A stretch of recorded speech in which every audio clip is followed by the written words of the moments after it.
Hey, it's Lisa Selthofer, and welcome to part 2 of my WEAVE Pole training webinar. As a refresher, I had done a WEAVE Pole training webinar that was pretty large and loaded with great information.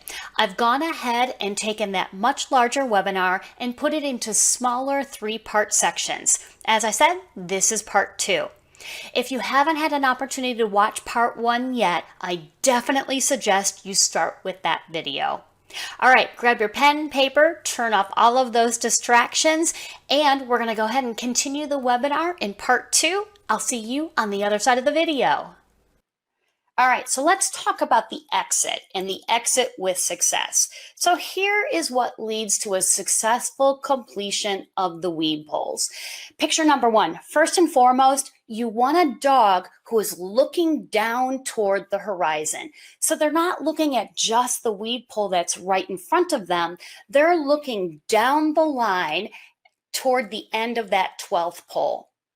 Second, the middle picture, you really want a dog that can work independently from the handler. So in the middle picture, I'm actually sending my dog Zulu down through the poles, and I'm not a part of that WEAVE pole performance. So you want a dog who can independently drive on through to the end.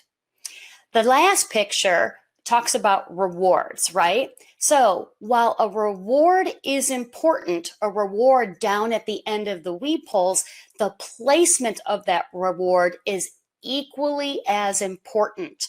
So in this case, you'll either have a dog that's food motivated or toy motivated. You can use both. And what you want them to do is, as they're driving down, you want to reward that by making sure the reward is down ahead of them past the poles. This way they're focusing on down toward the reward, down toward the horizon, and not looking at you, the handler. One of the things that you really want to do, and this is your pro tip, is create independent WEAVE pole performance. That means that you as a handler have nothing to do with it. You're actually training the dog to do the weaves on their own. First method. This method is what I call the push-pull method or luring, right? And I would say that this is probably the original WEAVE pole training method. Basically, in terms of equipment, all it takes is straight up WEAVE poles and a treat. This is ideal for and mainly used by handlers who are brand new to agility and have no dog training experience. Now, I'm not necessarily sure that this method is ideal for anyone, and as soon as I go through the cons, you'll understand why. All right, so here's what happens with the push-pull or the luring method. Basically, it creates a dog that is 100% dependent on the handler, because the handler is either using their hand or their body to get the dog to weave back and forth. So they're either using their hand by saying, by pushing them out, bringing them in, pushing them out, bringing them in, or there's something that we call the WEAVE pole dance, where the feet, you're literally taking a step in toward the poles to get the dogs to push out, taking a step back to pull the dog back in. The pros on this, well, it requires very little dog training because the handler is taking 100% of the responsibility to get the dog through the WEAVE poles.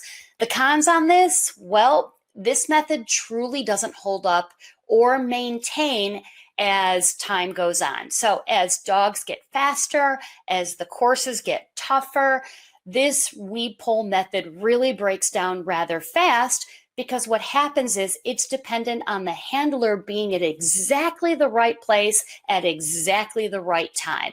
And that is a really hard criteria as a handler to live up to. Basically, it doesn't teach independent weave entries. It doesn't teach independent weaving, and it most definitely doesn't teach speed and the footwork and the drive down to the end of the weaves. So while this is definitely a method, I would say that it's not exactly one of those areas that I would I would suggest this method. A lot of times people suggest this method because they think that they're not going to go on with their weave pole training and they just want to get through the, those first 6 novice poles, but it's a very short-sighted training method. Okay, so the next one, this is what I call shaping or clicker method. And basically it uses straight up weave poles and a marker word or a clicker.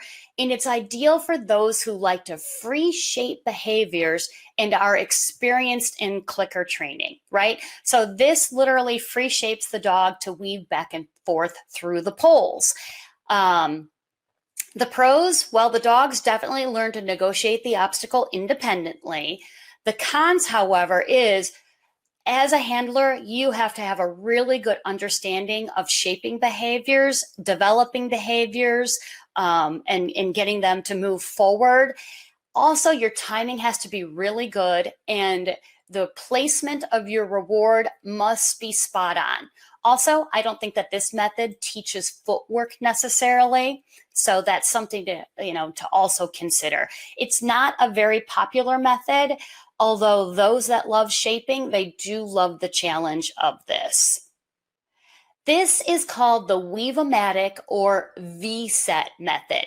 And the equipment that it requires, straight up weave poles that can bend into a V. Now, this is ideal for all levels, and it really does. I think this is an excellent method for teaching the dog footwork. I think by far dogs that don't understand that single striding, this method is wonderful for that. Now, it also teaches speed and, if done properly, to drive down to the end. The other nice part is because those weaves are in a V-set, it really does prevent the handlers from jumping in and being part of that obstacle performance. The cons, basically you need some special equipment, which either are some knuckles that go onto regular weave poles. So the knuckles go on the base of the weave poles so that you can bend then, or create that bend that you see in this picture. This can also be a challenge for small dogs because of that knuckle, which tends to be about 4 to 6 inches tall. If you've got a small dog, they're not necessarily seeing that V because it could be up above where their eyes are naturally landing. But like I said, this method can be really nice, especially for teaching, footwork. All right, the next method. So this method is called the channel method. And the reason I use this picture is if you look straight down, you can see there's poles on the left, there's poles on the right, and the dog is coming down the middle. So I want you to think about this as like an alley or kind of a gutter that literally it creates this channel down the middle, and the dogs learn to drive down, and then you slowly start to pull the poles in so that they become closer and closer to the dog until they actually line up in a straight line. This method is definitely ideal for all levels, and in terms of equipment, you definitely need to have weave poles that can split to create a channel. This teaches footwork, speed to drive down to the end, and also it keeps the handler out of the obstacle performance. The cons, it requires special weave pole equipment. That would be the big thing. All right, the next method. This is called the guide wire method. And in terms of equipment, all you need are regular weave poles and guide wires. So the guide wires actually go on every other pole, and what they do is, as you can see from this picture, from the dog's point of view, they're entering from the right to the left or grazing that left shoulder on that right pole. And what it does is the channel or guide wires, the guide wires here, 100% keep the dog in so that they're automatically learning that left to right part. So it's helping to guide them from the left side of the weave pole to the right side, to the left side, to the right side. Now, What I like about this is it introduces the dogs to the weave path immediately, that left to right. It addresses training the weave entry portion, because the dog would have to work pretty hard to get an incorrect entry with this. And it encourages them to continue down the exit. And it also, because of the way the guide wires are, it keeps handlers out of the way. Some of the cons. Well, it does require some special weave pole equipment, which are the guide wires. And the height of the guide wire is set differently for every single dog. So if you've got dogs in class, you may have to adjust the height of those wires for each dog that goes through. Also, some dogs tend to look at this as an obstacle, look at the guide wire itself as an obstacle in and of itself. So sometimes they'll duck under it, sometimes they'll jump over it. Some dogs don't like to feel enclosed and just try to avoid that. So that's, something to kind of think about. Also, I don't think it necessarily teaches footwork or speed. I think that comes from the handler encouraging the dog down to the end of it. But the guide wires definitely have their place, and we're going to talk about that later. All right, let's review.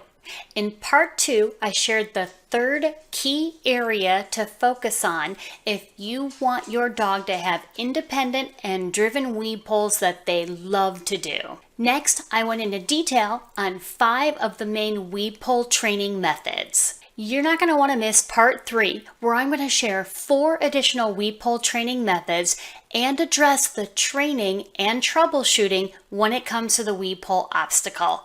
I'll see you in the next video.